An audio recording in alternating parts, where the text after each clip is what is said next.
Olá, hoje em A Médica de Família Explica, nós vamos falar um pouquinho sobre o transtorno de pânico e ansiedade. O transtorno de ansiedade, ele é um transtorno onde a nossa ansiedade, que deveria ser algo para nos ajudar, se transforma em uma doença. Por quê? A ansiedade deveria nos ajudar? Sim, deveria. A ansiedade, ela tem a sua parte positiva, ela nos prepara para situações difíceis que vão ocorrer. Por exemplo, você vai para uma entrevista de emprego. Você fica ansioso e aí você começa a se preparar para essa entrevista de emprego. Você vai treinar em frente ao espelho, você vai treinar o que você vai falar, você vai combinar de alguém de simular uma entrevista com você para você pensar no que você vai responder. Então a ansiedade, ela nos prepara para situações adversas que estão para chegar. O problema é quando essa ansiedade se torna tão excessiva que começa a provocar sintomas físicos desconfortáveis e isso começa a atrapalhar a nossa qualidade de vida.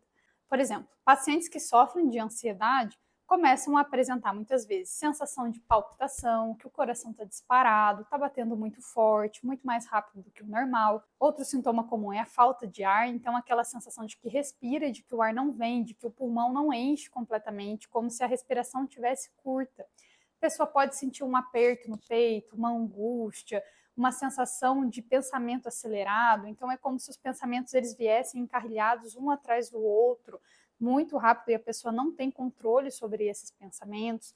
Pode vir acompanhado de sintomas de irritabilidade, de um humor mais deprimido, falta de vontade de fazer as coisas que fazia antes, falta de concentração também é comum, preocupação excessiva, medo de que vai ter uma doença grave ou de que tem alguém na família doente. Pode vir acompanhado também de sintomas inespecíficos, como uma tontura, às vezes até sintomas que simulam uma labirintite, né, um desequilíbrio, uma vista escura. Pode vir acompanhado de uma dor no abdômen, uma dor no estômago, a gente chama, né, a questão da gastrite nervosa, pode ser decorrente da própria ansiedade. Insônia também é muito comum, né? A pessoa deita na cama, fica pensando demais nos problemas, então uma insônia para iniciar o sono, ou às vezes dorme, acorda no meio da noite, não consegue voltar a dormir. A pessoa pode apresentar um ganho de peso ou uma perda de peso. Tem muitas pessoas que comem por ansiedade, especialmente alimentos doces, calóricos, para tentar aliviar aquele sentimento e aí acabam ganhando peso, entre outros sintomas, tá, pessoal? Até mesmo coceira pode ser de causa psicogênica. Uma coceira que não tem lesão de pele, os exames estão todos normais, não se descobre de onde vem, também pode ser uma causa de ansiedade. E o que é a síndrome do pânico? A síndrome do pânico é quando essa ansiedade generalizada atinge picos tão grandes que a pessoa começa a ter sensação de morte iminente. Então a falta de ar é tão grande, a dor no peito é tão intensa, o coração dispara tão rápido que a pessoa sente que vai morrer. E é frequente essas pessoas irem ao pronto-socorro com a sensação de que estão com algo muito grave e que vão morrer. E aí fazem exames e nada é encontrado. Né? E aí a pessoa também tem, às vezes, a sensação de que os profissionais que estão lhe atendendo é que são o problema, porque eles não encontram qual é o seu problema de saúde. É comum a pessoa ir no cardiologista, fazer vários exames cardiológicos achando que tem algo no coração, vai no pneumologista achando que tem alguma coisa no pulmão, porque sente aquela falta de ar, ou vai no endócrino porque está ganhando peso, né, porque está ansioso, que é uma medicação para parar de comer, certo? Bom, e como que a gente vai fazer o tratamento desses problemas, né? Da síndrome do pânico e do transtorno de ansiedade? A gente tem o tratamento medicamentoso e o tratamento não medicamentoso. O tratamento não medicamentoso vai ser o controle da ansiedade. Como que a gente vai fazer isso? Diminuindo substâncias estimulantes, o consumo de substâncias estimulantes. Então a pessoa já está agitada, já está ansiosa, já está superestimulada. Então evitar substâncias que contêm cafeína, principalmente o café, mas também o chamate, o chá preto, o tereré, chimarrão, energéticos. Evitar o álcool também é considerado uma substância estimulante, então o ideal é que a pessoa cesse o consumo de bebidas alcoólicas. O cigarro, então a nicotina presente no cigarro, ela é estimulante também, então ou o cigarro de papel, o cigarro de palha, narguilé, o cigarro eletrônico, todos eles contêm a nicotina, que é a substância que causa dependência e que é uma substância estimulante, que aumenta a frequência cardíaca, deixa a pessoa mais agitada, pode atrapalhar o sono. Ah, mas quando eu fumo, eu tenho a sensação de que eu fico mais calma. As pessoas que fumam, elas são naturalmente mais ansiosas do que as pessoas que não fumam. Então é como se a gente tivesse o basal de uma pessoa que não fuma aqui e o basal de uma pessoa que fuma aqui. O que acontece é que quando ela vai ficando algumas horas sem o cigarro, ela vai tendo sintomas de abstinência e a ansiedade dela vai aumentando. E aí, quando ela fuma, a ansiedade dela volta ao nível basal. Mas normalmente ela já é uma pessoa mais ansiosa. Então, o consumo do cigarro também deve ser cessado.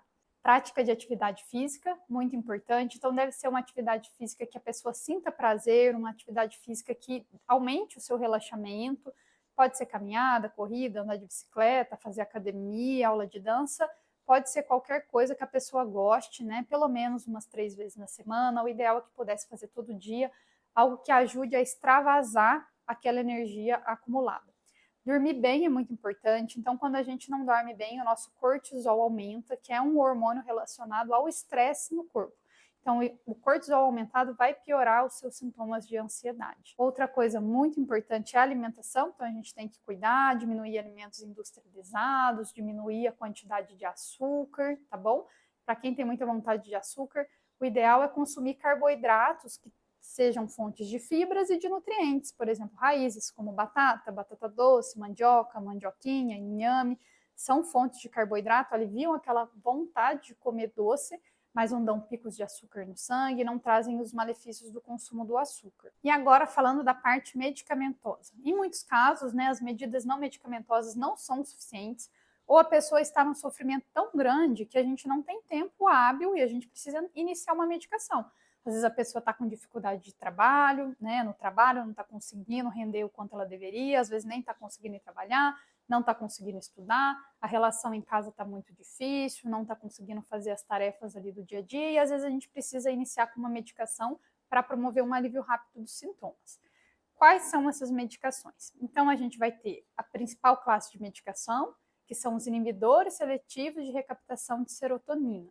A gente também tem os inibidores de recaptação de serotonina e noradrenalina. E aí a gente tem uma classe com diversas medicações, que inclui sertralina, o estalopram, a paroxetina, tem venlafaxina, tem muitas medicações. Cada medicação tem uma particularidade, algumas tiram o apetite, outras podem aumentar, algumas provocam um pouco mais de sono, então a escolha da medicação vai ser feita de forma muito individualizada, certo? E esse tratamento medicamentoso é um tratamento contínuo, não é uma medicação que a pessoa pode tomar dia sim, dia não, toma um mês, suspende, depois volta a tomar. O ideal é que ela tome no mínimo 6 meses até 2 anos. E com 2 anos a gente vai tentar a retirada dessa medicação. O ideal é que se consiga retirar essa medicação, certo? E aí, depois, se a pessoa tiver um transtorno recorrente, alguma coisa assim, em alguns casos a gente pode estender o uso dessa medicação. A gente também vai ter os benzodiazepínicos, que são, por exemplo, o famoso Rivotril, o clonazepam, o alprazolam, o lorazepam, por exemplo, são medicações que podem ser utilizadas quando a pessoa está numa crise de pânico, uma crise de ansiedade e ela quer aliviar aqueles sintomas. Então, essas são as funções dessas medicações, retirar a pessoa de uma crise. Não é uma medicação que vai ser usada todos os dias de forma contínua por meses.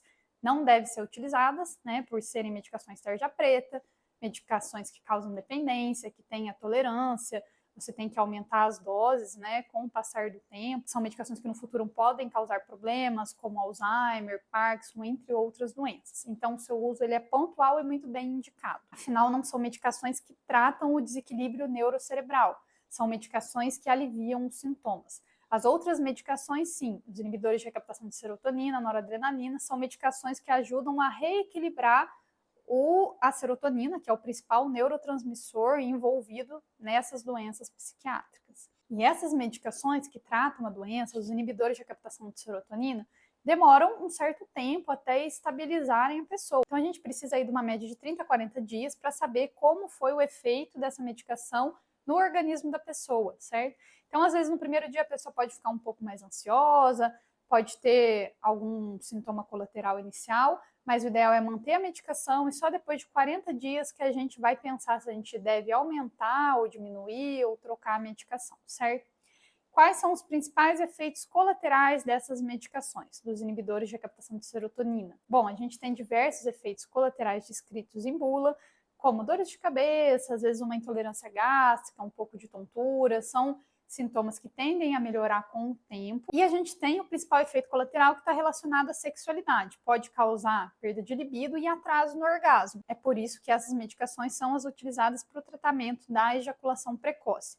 Isso não quer dizer que todos os pacientes vão ter esses efeitos colaterais, ou esse efeito colateral principal.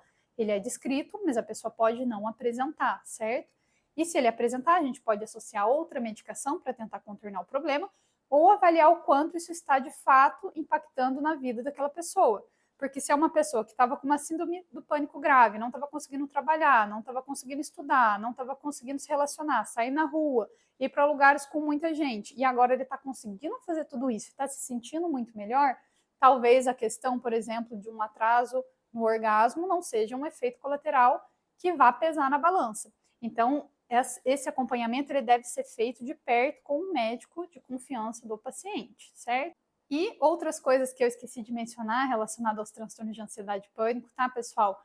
Acompanhamento psicológico é muito importante. Muitas vezes essa pessoa tem questões a serem resolvidas e ela precisa descobrir de onde está vindo, de onde surgiram esses problemas, né? Porque os medicamentos eles vão tratar o desequilíbrio, mas de onde surgiu esse desequilíbrio? Isso daí muitas vezes a psicoterapia vai ajudar a pessoa a encontrar de onde veio esse problema, tá? Outras técnicas, por exemplo, de meditação, a meditação ajuda muito a reduzir os níveis de ansiedade, técnicas de respiração, então a gente pode fazer técnicas de respiração abdominal, tá? É uma técnica que ajuda bastante a tirar da crise, então a gente vai lembrar que a respiração torácica é uma respiração que estimula o sistema nervoso simpático, aquele sistema nervoso de luta ou fuga e piora a ansiedade.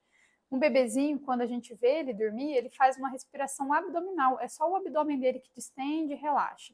Então, a técnica de respiração abdominal pode ajudar bastante. A pessoa se deitar ou sentada, coloca as mãos sobre o abdômen, respira distendendo o abdômen e depois contraindo, sem movimentar o tórax, tá?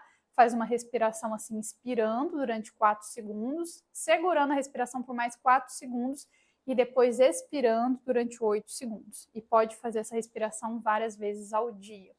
Técnicas, por exemplo, de yoga, de Tai Chuan, a própria meditação, trabalham bastante essa questão da respiração e ajuda bastante no controle da ansiedade. E por último, pessoal, se perceber, né? A pessoa tem que se conhecer, aprender a se notar. Por que será que eu estou mais ansioso? O que será que aconteceu? Vou aprender a controlar meus pensamentos, então a gente deve entender que os pensamentos eles não podem correr de maneira solta e aleatória dentro da nossa cabeça. A gente tem que ter um controle sobre esses pensamentos. Se eu estou tendo pensamentos negativos, pensamentos de catástrofe, de medo, de que tudo vai dar errado, eu tenho que cortar esses pensamentos e começar a direcionar esse pensamento para coisas boas, para soluções, pensar em coisas que me deixam mais tranquilo. Quanto mais a gente alimenta, quanto mais a gente fortalece esses pensamentos negativos, mais a gente modifica a nossa estrutura cerebral de forma que esses pensamentos se tornem mais recorrentes. A gente sabe que o nosso cérebro ele tem uma neuroplasticidade e isso ocorre durante a vida adulta, durante a vida do idoso. Se a pessoa precisa adquirir uma nova habilidade, seja andar de bicicleta, seja aprender a fazer tricô, o que quer que seja, no início vai ser mais difícil, depois vai ser muito mais fácil, porque o nosso cérebro ele se modifica de forma estrutural para facilitar que a gente consiga realizar aquelas atividades de forma muito mais fácil. E da mesma forma acontece com o pensamento negativo. Quanto mais você fortalece aquilo, aquelas ligações neuronais, aquele circuito neuronal relacionado a estresse, a ansiedade, circuitos neuronais que estimulam, né, a liberação de cortisol, de outros hormônios do estresse, eles vão se fortalecer e eles vão se tornar cada vez mais presentes. Então a gente tem que ter muito cuidado, aprender a se perceber e aprender a se controlar para que isso não ocorra de forma solta, tá bom? Bom, então era isso que eu queria deixar de recado. Se vocês tiverem alguma dúvida, pode deixar aqui no vídeo. Curta o canal para me ajudar, compartilhe esse vídeo com alguém que você acredita que pode se beneficiar. O meu nome é Carolina, eu sou médica de família, faço um acompanhamento integral, humanizado, de longo prazo dos meus pacientes. E se você quer agendar uma consulta, eu vou deixar o meu Instagram aqui, lá tem o link também do meu telefone para fazer um agendamento de consulta, tá certo? E para mais conteúdos, continue acompanhando o meu canal.